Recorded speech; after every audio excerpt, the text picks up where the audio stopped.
let's buy some books.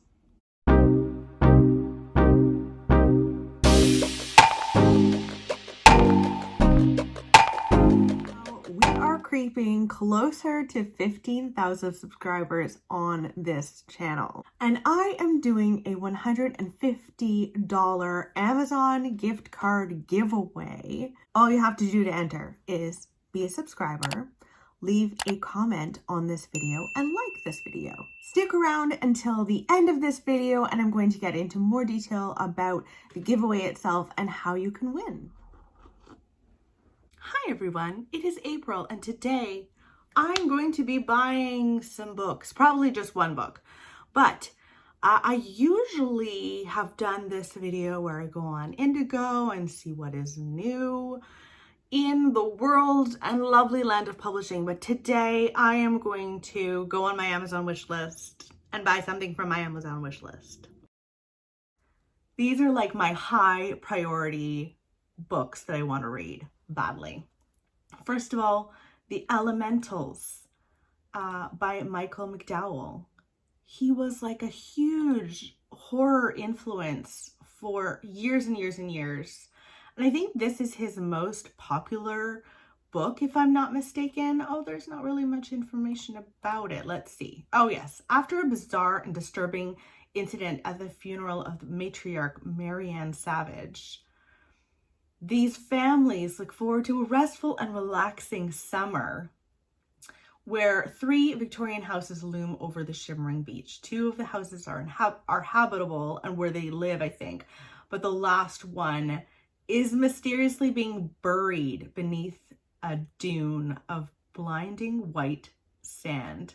And apparently there's something terrible that's happened in that house that has led to like several unexplained deaths. That sounds like a lot of fun. Rosemary's Baby. I mean, classic. I remember when I was pregnant with Nora, I had promised myself I was going to read Rosemary's Baby. For some weird reason, I wanted to read that book while I was pregnant. And I think that's a book that you're not supposed to read when you're pregnant, but I'm weird and warped and wanted to. Oh, here I am saying that here. So another horror book. I don't know if I'm really in the mood for that at the moment. Ooh, The Night Gardener.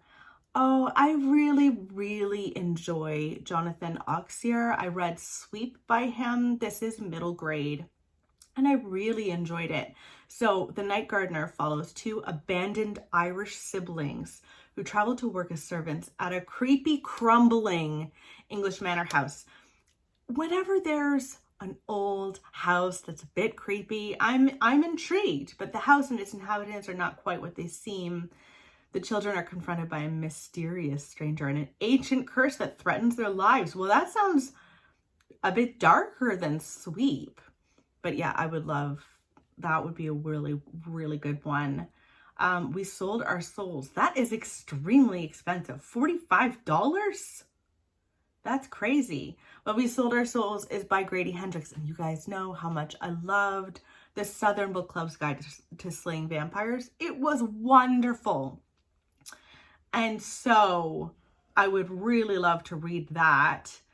This one is about a band where the lead singer of the band has gone off on his own.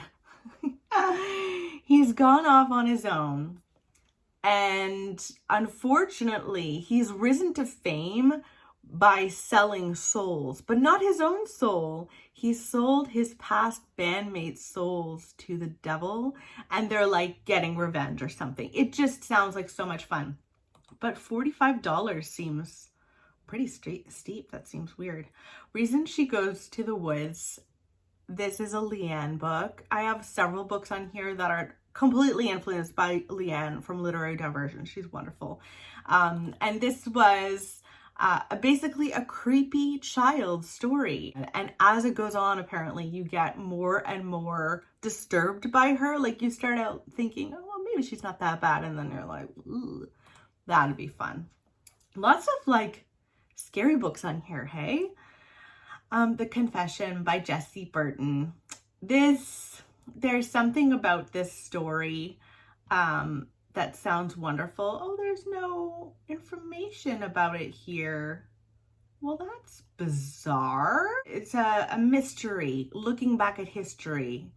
And I love those kinds of books where someone is telling you their story.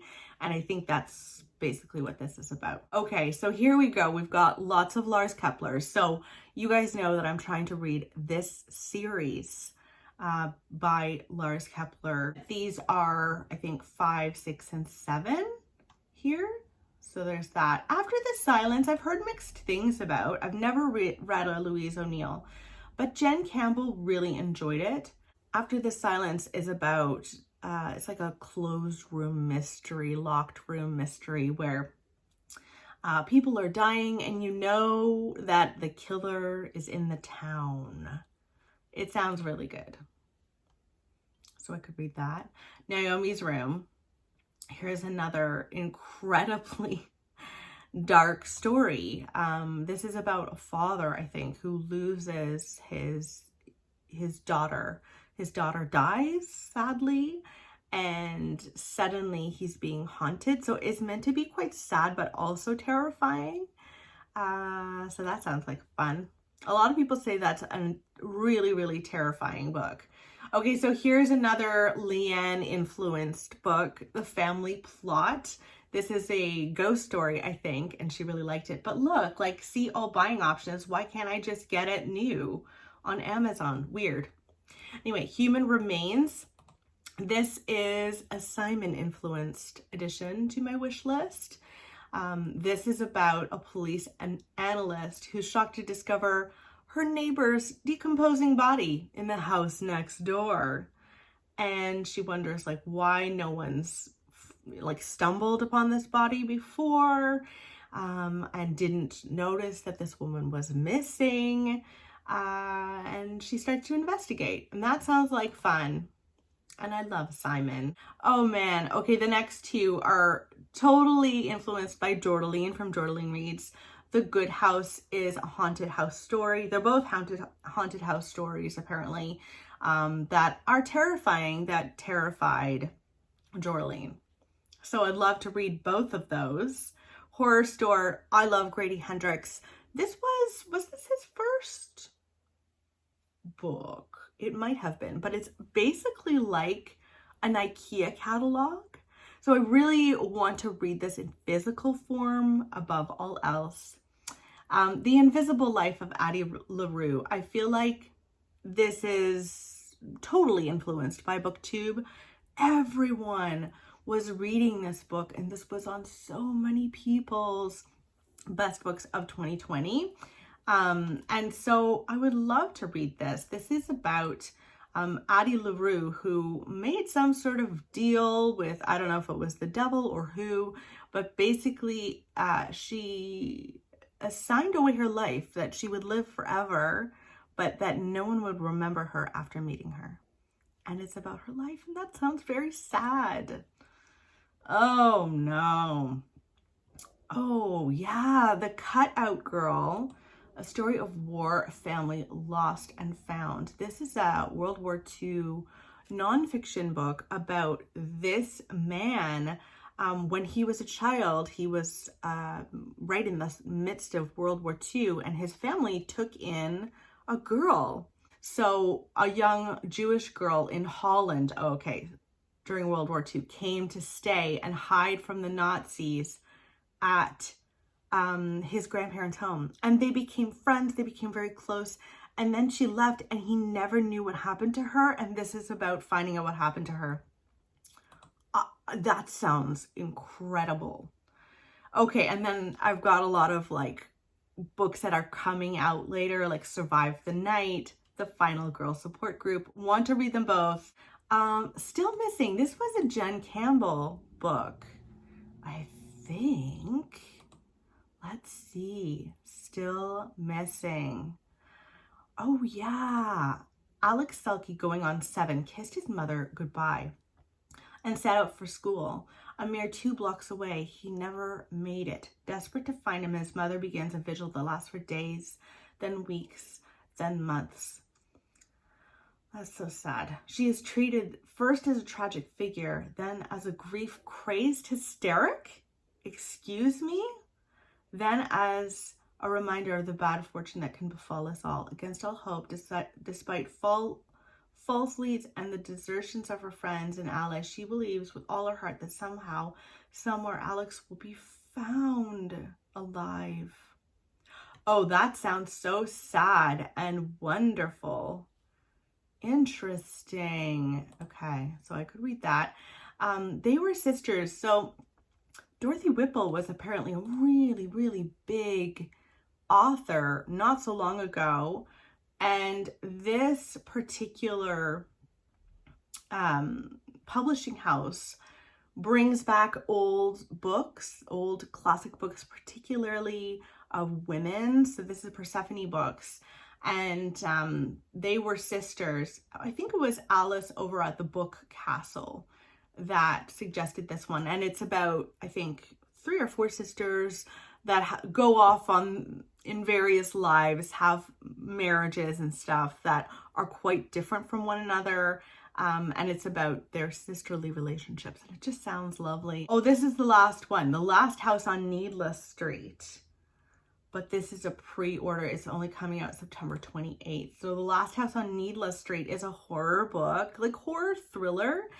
And it's so mysterious. Listen to this. In a boarded up house on a dead-end street at the edge of the wild Washington woods lives a family of 3. A teenage girl who isn't allowed outside, not after last time. A man who drinks alone in front of his TV, trying to ignore the gaps in his memory. And a house cat who loves napping and reading the Bible. An unspeakable secret binds them together, but when a new neighbor moves in next door, what is buried out among the birch trees may come back to haunt them all. Like, what is this?